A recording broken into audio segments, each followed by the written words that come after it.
আমরা মানুষরা যখন ঈশ্বরের কাছে কিছু চাইতে চাইতে ধৈর্য হারিয়ে ফেলি, তখন ঈশ্বরের বিরুদ্ধে নানা কথাই বের হয়। আবার যখন কিছু চেয়ে পেয়ে যাই, সেই সময়ে আমরা কি কখনো তাকে ধন্যবাদ কথাটা জানাই? হয়তো ভুলে যাই, আবার হয়তো জানাইও। নমস্কার, আমি সোমা দে। আমি আজ একটা গল্প পাঠ করে শোনাবো। গল্পের নাম ধন্যবাদ ঈশ্বর। গল্পটি আমার নিজেরই লেখা। সারা দিনের ঘরের কাজ সেরে একটু মন ভালো করতে রুমি বেরিয়ে পড়ল বাড়ির বাইরে, একটু ইভিনিং ওয়াকে। এটি তার রোজের কাজ। দিবাকর বাড়ি থাকুক কি অফিসে থাকুক, রুমিকে সন্ধ্যার দিকে একটু বাইরে বের হতেই হবে মন ভালো করতে। রুমি আর 5টা গৃহবধূর মতোই সংসারের জাতা কলে পিষে আজ বড় ক্লান্ত ও একা। তার সংসারে বর্তমানে সে ও তার স্বামী দিবাকর নাগ ও তার একটিমাত্র বছর 23-এর ছেলে রঙ্গন থাকে। বাপ ছেলে উভয়েই থাকে নিজ জগতে, কিন্তু রুমি একা, বড্ড একা। সারাদিন ওই 4 দেওয়ালে বন্দি থাকতে কারোই বা ভালো লাগে? এছাড়াও 2 বছর যাবৎ হাই সুগার তার লাইফস্টাইলের কিছু পরিবর্তন ঘটিয়েছে। নিয়মিত জীবনে ফিরেছে কিছুটা অন্তত, নইলে অনিয়মিত রুটিন মেনে চলা ছিল তার কাজ।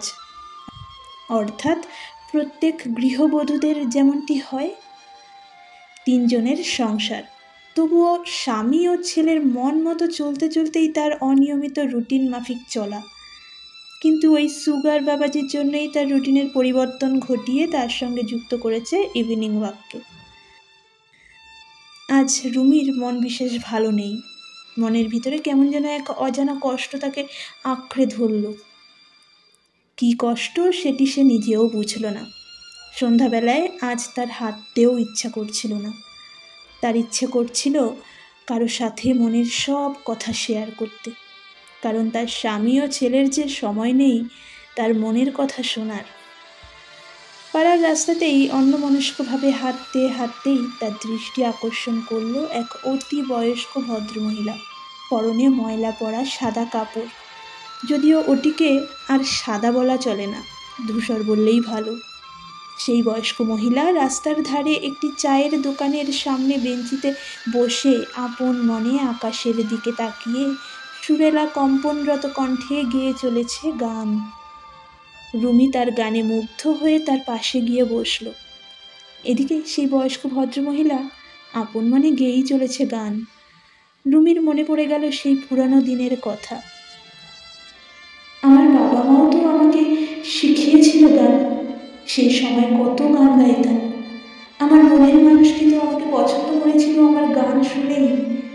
কিন্তু আজ এই সংসার আমাকে দিল না গাইতে, সেও দিল না একটু ভালো থাকতে। মনে মনে বিড়বিড় করে কথাটি বলে রুমি এক দীর্ঘ নিঃশ্বাস ফেলে আবারও মন দিল সেই বয়স্ক মহিলার গানে। একসময় সেও গলা মেলালো সেই বয়স্ক মহিলার সাথে।